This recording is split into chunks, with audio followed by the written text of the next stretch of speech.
लेकिन ये साला कर क्या रहा है यहाँ पे? हो, मला आवडतं कधी आंबट तिखट खायला.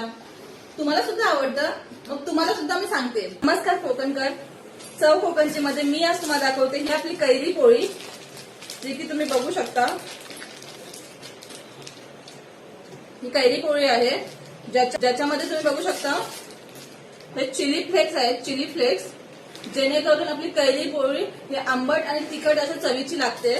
जरी आंब्याचा सीझन संपला असेल तरी सुद्धा तिखट अशी कैरी पोळी आपल्या इथे उपलब्ध आहे. तर आता तर ऑगस्ट महिना चालू आहे, पण लोकांना प्रश्न पडतो की अरे आंब्यांचा सीझन तर संपला, पण ही कैरी पोळी आता बनवतात तरी कशी किंवा कुठून येते? तर ही कैरी पोळी आपल्या थेट सिंधुदुर्ग मधून येते, म्हणजे आपल्या कोकणातूनच येते. आणि मेन गोष्ट आपल्या ज्या कच्च्या कैरी असतात त्यांचा पल्प काढून ठेवलेला असतो, त्या पल्प पासून ही कैरी बनवलेली असते. चवीचं जर तुम्ही म्हणाल तर खायलाही आपल्या कैरीसारखे आंबट आणि तिखट असे एकदम जास्त असे तिखट नाही लागत आहे, पण आंबट आपल्या कैरीसारखी लागते. कैरी पोळी आहे जी खाल्ल्यावरती चिकटत सुद्धा नाहीये आणि आपल्या गावातल्या आंब्यांपासून बनवलेली ही कैरी पोळी आहे.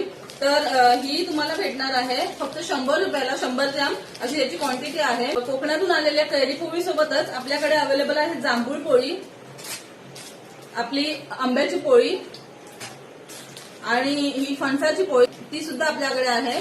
आणि आता मी दाखवलेली ही कैरी पोळी, किंमत जी आहे कैरी पोळी, आंबा पोळी, फणस पोळी फक्त 100 रुपये 100 ग्रॅम. आणि जांभूळ पोळी आहे ज्याच्यामध्ये शुगर जराही नाहीये, तर ती जांभूळ पोळी आहे 50 ग्रॅम फक्त 120 रुपयाला. तर कोणाला ऑर्डर करायची असेल तर माझ्या खाली दिलेल्या नंबरवरती मला व्हॉट्सअप किंवा कॉल करा आणि आपल्या कोकणची चव चाखा. आणि धन्यवाद.